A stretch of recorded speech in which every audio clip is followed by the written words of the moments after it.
আজকে আমাদের বরিশাল তথা সারা বাংলাদেশের মধ্যমণি আমাদের অ্যাডভোকেট জয়নাল আবেদিন ভাইয়ের সম্বর্ধনা উপলক্ষে আজকের সভা আমার বন্ধু সভাপতি উপস্থিত, আমাদের প্রধান অতিথি জনাব মালিক ভাই উপস্থিত, আমাদের বিশেষ অতিথি জনাব কয়সার আহমেদ ভাই এবং উপস্থিত আমাদের অন্যান্য নেতৃবৃন্দ, সবাইকে আসসালামু আলাইকুম। আমি আজকে আর তেমন দীর্ঘায়িত করব না, শুধু দুই একটা কথা বলেই শেষ করব। আজকে আমাদের ভাই এখানে উপস্থিত আছেন।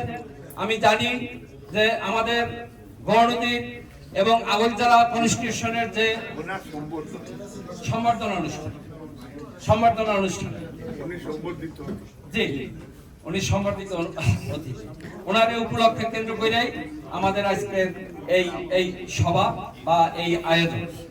যাই হোক, আমি আমাদের শবন ভাইয়ের সাথে রাজনীতি করার সুযোগ আমার হয় নাই, কিন্তু ওনার সম্পর্কে আমার বিস্তারিত আমি সবসময় জানি, কারণ আমাদের শবন ভাইয়ের সাথে উনি নানা এবং নাতির সম্পর্ক।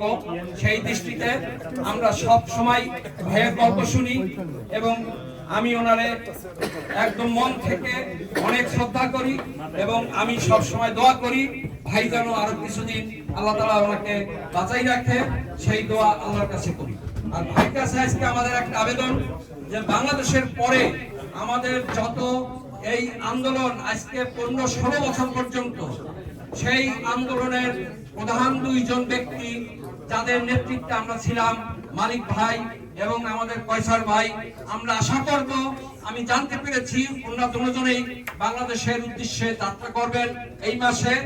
সুতরাং ওনাদের যতটুকু সম্মান আমরা দাবি করব, সেইটা যেন পরিপূর্ণভাবে ওনারা সম্মানিত হয়, তাইলেই আমরা সম্মানিত বোধ করব। হয়ে গেছে, অন্যকে সবাইকে শুভেচ্ছা এবং সবাইকে সালাম জানিয়ে কৃতজ্ঞতা স্বীকার করে আজকের আমি আমার বক্তব্য শেষ করলাম। আসসালামু আলাইকুম ওয়া রাহমাতুল্লাহ।